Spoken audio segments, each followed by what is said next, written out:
कोमल और मनीष की शादी पूरे रीति रिवाज से संपन्न हुई।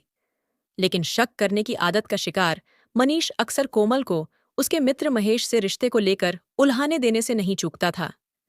कोमल भी अपने पति के ताने हर दिन सुनकर भी और असहज होकर भी घर में कलह ना हो इसलिए हंसकर टाल देती। एक शादी समारोह में कोमल और महेश का सामना हो गया। मनीष को यह बात बिल्कुल अच्छी नहीं लगी। घर आकर ने गुस्से में, मनीष, तुम्हारा यार है ना कोमल, ऐसा नहीं है, क्यों आप बात बढ़ा रही हैं? मनीष, नहीं मिलो जाकर उससे उसी के पास रहो ना। मनीष, आप क्यों गलत सोच रहे हैं? अपने पति को समझाते हुए कोमल बोली। कोमल, कितना भरोसा करता था तुम पर, लेकिन आज भी नहीं भूली हो तुम उसको? मनीष चीखते हुए बोला। रोते हुए कोमल कमरे के अंदर गई और अपने पति के द्वारा इतना अपमानित करने पर अपने मायके के लिए निकल पड़ी। जाने कैसे महेश को पता चल गया तो कोमल के पीछे पीछे हो लिया। महेश ने कोमल की राह रोककर कहा, मैं तुम्हारी मजबूरी समझता हूं। तुम्हारे माता पिता ने यदि स्वीकृति दे दी होती तो आज हम पति पत्नी होते। कोमल अपने कॉलेज के मित्र महेश की बात सुनकर फफक फफक कर रो पड़ी। उसकी आंखों से आंसू बहने लगे। अपने आप को संभालकर वह महेश से बोली, अब इन बेकार की बातों का कोई महत्व नहीं है। मैं यथार्थ से सामना कर रही हूं। तुम्हें लेकर मनीष के मन में बहुत गलतफहमी है। महेश को खुद से दूर करते हुए कोमल बोली, महेश, ऐसा सोचना भी पाप है। मैं शादीशुदा हूं। चीखते हुए कोमल बोली, महेश, मैं जानता हूं, वह कॉलेज में मुझसे कटता रहा है। उसने हम दोनों के बारे में भ्रामक बातों को हवा दी थी। कोमल, सब समझती हूं। हम दोनों के बीच आपत्तिजनक कुछ भी नहीं रहा, कभी नहीं रहा, लेकिन अब भी मनीष के मन में यदाकदा शंका का कीड़ा कुलबुला ही जाता है। गहरी सांस लेते हुए कोमल बोली, महेश, तुम्हारे लिए मैंने अभी तक शादी नहीं की। यदि तुम मनीष से तलाक ले लो तो हम नया जीवन शुरू कर सकते हैं। कोमल, पागलों जैसी बात मत करो महेश। हम बहुत अच्छे मित्र रहे हैं। हमारी शादी की बात चली, लेकिन परिवार को रिश्ता मंजूर नहीं था। इस सच्चाई को स्वीकार करने में ही भलाई है। महेश, तुम महिलाओं की यही मजबूरी है। मनीष हमारे विषय में अनाप शनाप बातें करता है।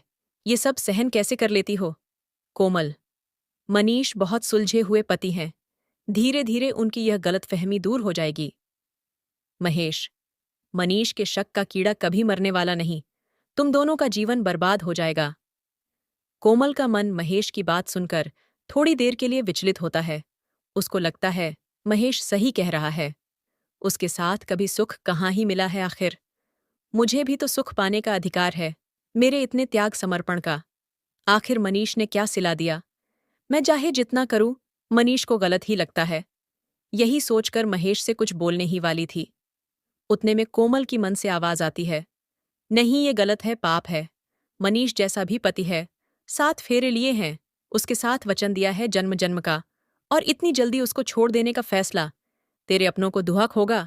फिर मनीष ख्याल भी तो रखता है, शायद ज्यादा प्यार करता है, इसलिए खोने से डरता है। असल में मनीष, कोमल और महेश तीनों एक ही कॉलेज से पढ़े थे और मनीष को कोमल और महेश के बारे में सब पता था।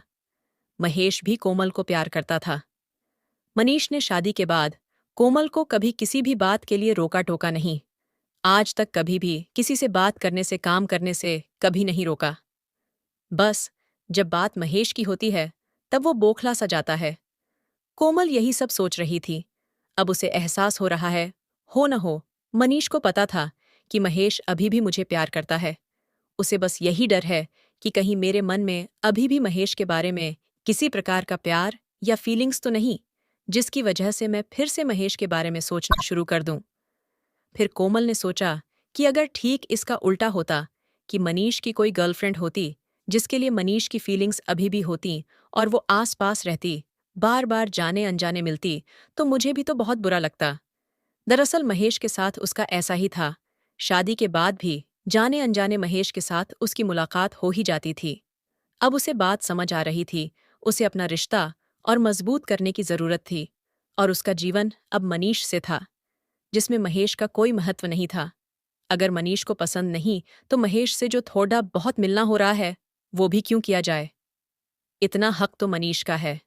कोमल महेश से बोली, देखो महेश, प्लीज आज के बाद रिश्ते की बात मत करना। मनीष मेरे पति है और वो मुझसे बहुत प्यार करते हैं, मेरी छोटी छोटी बातों का ध्यान रखते हैं। अगर तुम मुझे खुश देखना चाहते हो तो तुम मुझसे दूर रहो, और तुम्हारे लिए भी अच्छा है कि तुम भी शादी कर लो। ऐसा कहकर कोमल वापस अपने घर की तरफ निकल पड़ देती है और घर आकर मनीष से माफी मांगकर बोली, आप पति हैं, आपको सब बोलने का अधिकार है। मैं शायद आपके प्यार को शक समझ बैठी थी, पर मुझे आपसे एक बात कहनी है। मेरी जिंदगी में आपके सिवा न कोई है और न आगे होगा। आप हमेशा ये बात याद रखना। जैसे ही उसने ऐसा बोला तो मनीष की आंखें थोड़ी नम हो गईं और उसने कोमल को गले से लगा लिया।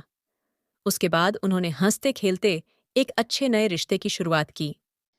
दोस्तों, अगर आपको ये कहानी पसंद आई हो तो प्लीज़ प्लीज़ लाइक करना और चैनल को सब्सक्राइब करना। धन्यवाद।